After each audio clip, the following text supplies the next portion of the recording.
Vamos falar do caso Natane, que vai completar um mês no próximo domingo, dia 16, agora às 7 horas e 52 minutos em Xeramobim. Olha, gente, a mãe da jovem se manifestou, falou publicamente em um vídeo publicado em suas redes sociais. A morte trágica de Natane Alves, de 20 anos, em Xeramobim, comoveu não só a nossa cidade, mas toda a região, todo o nosso estado, na verdade, né? E o nosso país inteiro, já que foi destaque no Brasil todo, pela brutalidade com que essa garota jovem, cheia de vida, cheia de bondade, foi morta, né? E comoveu toda a nossa região e trouxe aí à tona não apenas a dor de uma perda irreparável, mas também a bondade e o caráter de uma jovem que, segundo a sua mãe, a Nara Alves, sempre se destacou pela empatia com os outros. Ela gravou um vídeo e publicou em suas redes sociais, lembrando momentos marcantes da vida da filha. Inclusive, ela tem feito isso ao longo dos dias, né? Tem publicado relatos, escrito principalmente, tem feito registros de trabalhos que eram feitos por elas, né? Tanto na música quanto na arte. Ela que gostava muito de pintar, né? Tinha a pintura como algo presente no seu dia a dia, e a dona Nara, ela fez um registro marcante da vida da filha, né?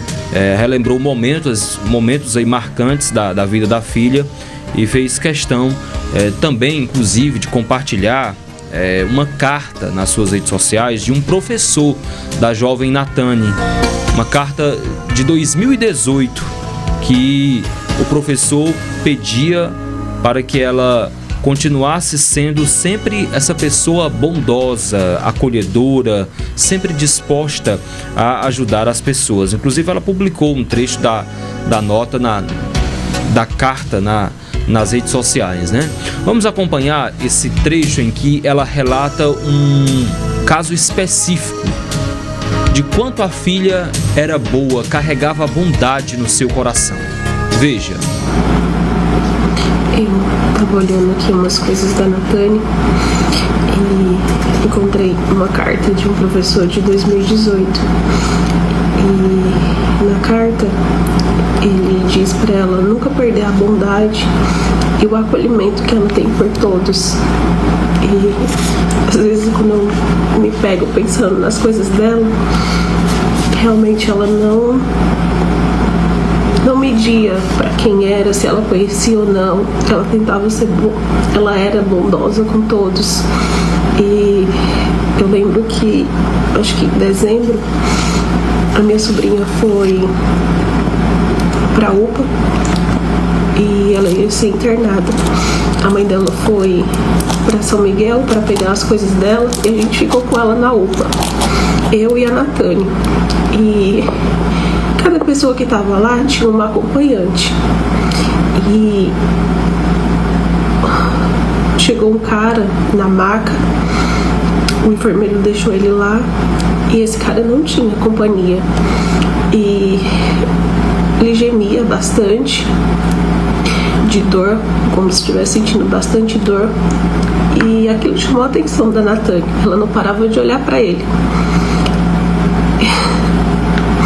Quando o soro dele terminou, ela ficou olhando. Ela disse: mãe, você fecha aí para não voltar o sangue e eu vou chamar o enfermeiro. Ela foi, chamou o enfermeiro veio, o cara quis ir no banheiro, o enfermeiro levou e colocou o cara lá no corredor. Dali a pouco a Natane saiu, sumiu. Aí eu saí para procurar ela. Quando eu olhei, a Natane estava conversando com um cara no corredor. Aí eu cheguei perto pra ver, né?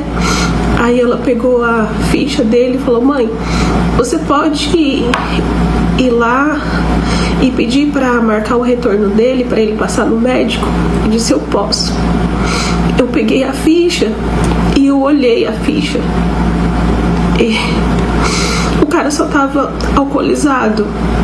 Aí ela olhou pra mim e disse: mãe, eu não pedi pra você olhar, eu pedi só pra você marcar. Eu olhei pra ela e falei: tudo bem, desculpa. Eu fui lá, marquei pra ele ir pro retorno. Ela ficou olhando o tempo que ele ia ser chamado e ainda chamou o enfermeiro na hora que chamaram ele para voltar ele no médico. E para muitas pessoas, às vezes poderia ser só um bêbado, mas para ela conseguia ver ali um ser humano. Muito forte, né, esse relato. E que garota bondosa, né? E, gente, essa dor da perda, né, só aumenta a cada dia, né? Principalmente diante das circunstâncias que foi esse crime, né? Da forma que essa garota foi tirada aí da sua família e da sua mãe, principalmente, né? Do seu pai, que também tem sofrido bastante em relatos publicados por ele nas redes sociais e por ela também, né? Natane, para relembrar o caso, foi sequestrada e vai completar um mês desse caso no próximo domingo.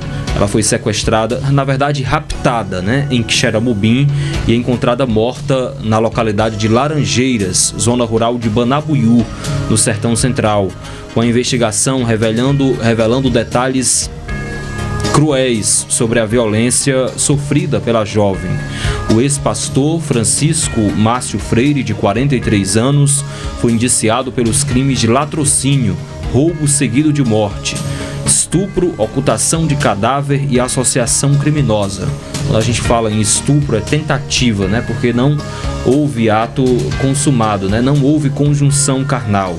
O delegado William Lopes, responsável pelo caso, detalhou como Francisco Márcio, que aparentava ser um líder religioso, usava sua posição para manipular e cometer crimes. Para Dona Nara, como vocês ouviram no relato, as lembranças da jovem Natane, sempre tão cuidadosa com os outros, são agora mais preciosas do que nunca, né? Na última quinta-feira, a Justiça recebeu a denúncia do Ministério Público contra os 3 homens acusados de matar a universitária raptada quando saía de uma igreja evangélica na cidade de Quixeramobim no dia 16 de fevereiro. Francisco Márcio Freire, Francisco Teodósio Ramos, ambos de 43 anos, e Jardson do Nascimento Silva, de 23 anos, são acusados de latrocínio, roubo qualificado pelo resultado morte, ocultação de cadáver e associação criminosa. Além desses crimes, Márcio também foi acusado de estupro, pois investigações da polícia apontaram que ele tentou estuprar a jovem antes de matá-la. A hipótese é sustentada pelos depoimentos de Teodósio e Jardson, que citaram que ele acariciou os braços da vítima enquanto ela estava sendo mantida refém.